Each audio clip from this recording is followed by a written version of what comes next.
Hello guys and welcome two nations pride. दोस्तों, आज के इस वीडियो में हम बात करने वाले हैं इंडियन नेवी के मरीन कमांडोज यानी मार्कोस और यूएस के सील कमांडोज के बारे में। लेकिन गाइस, इस वीडियो को स्टार्ट करने से पहले और कंपैरिजन को शुरू करने से पहले मैं आप सभी को एक बहुत ही ज़रूरी बात बता देना चाहूँगा। हमारे देश में और पूरी दुनिया में जितने भी कमांडोज हैं और स्पेशल फोर्सेज हैं, उन सभी को किसी न किसी पर्टिकुलर टास्क को पूरा करने के लिए बनाया गया है और उसी के आधार पे उनकी ट्रेनिंग, वेपन्स और डिप्लॉयमेंट भी होती है। सो किसी भी पर्टिकुलर फोर्स को दूसरे के साथ कंपेयर करना पूरी तरह से सही कभी नहीं हो सकता।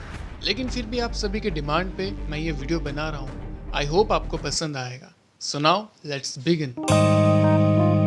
तो गाइस, सबसे पहले हम बात करेंगे फिटनेस की बात करें तो चाहे मार्कोस के कमांडोज हो या यूएस नेवी के सील कमांडोज, दोनों ही अपने आप में परफेक्ट हैं।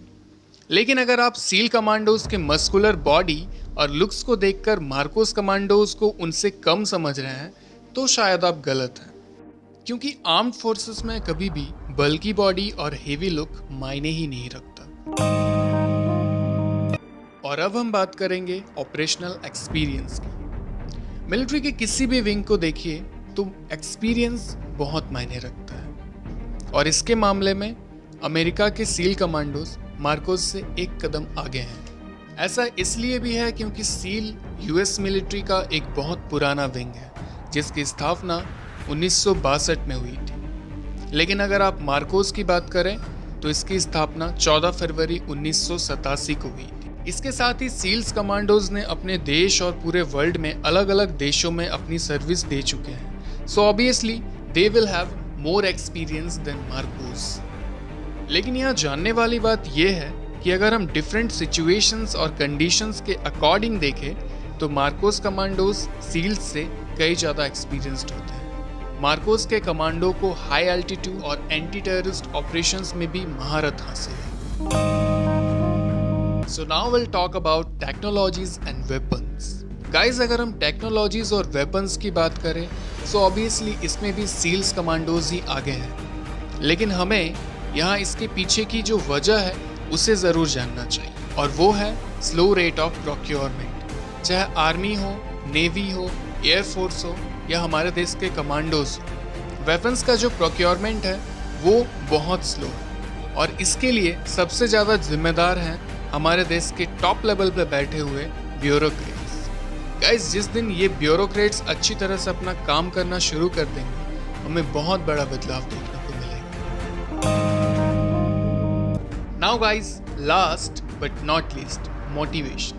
गाइस, अगर मोटिवेशन और मोराल की बात करें तो दोनों ही फोर्सेस में ये कूट कूट कर भरी हुई है। फिर चाहे मार्कोस हो या यूएस नेवी, जब भी कॉल ऑफ ड्यूटी आती है तो ये दोनों ही फोर्सेस अपनी पूरी जोश के साथ और तत्परता के साथ सेवा देते हैं। गाइस, अगर इतना सब कुछ जानने और सुनने के बाद आपको ऐसा फील हो रहा है कि मार्कोस के कमांडोज तो सील्स के आगे कुछ है ही नहीं, तो मैं आपको बता दूं कि आप बिल्कुल गलत सोच रहे हैं। और ऐसा मैं इसलिए बोल रहा हूँ क्योंकि कई बार ऐसा हुआ है जब ऑब्स्टेकल ट्रेनिंग एंड कोर्स के दौरान मार्कोस ने अपना टास्क पूरा कर लिया है, जबकि सील के कमांडोज उसे पूरा नहीं कर पाए। और इसके साथ ही आपको 26/11 के टेरर अटैक तो याद ही होंगे, जिसमें मार्कोस के कमांडोज ने बहुत ही अहम भूमिका निभाया था, और बाद में एनएसजी के कमांडोज ने बाकी के टेररिस्ट को न्यूट्रलाइज कर पूरा का पूरा ऑपरेशन सफल बनाया था। सो गाइज, इसी के साथ हमारा आज का ये एपिसोड समाप्त करते हैं।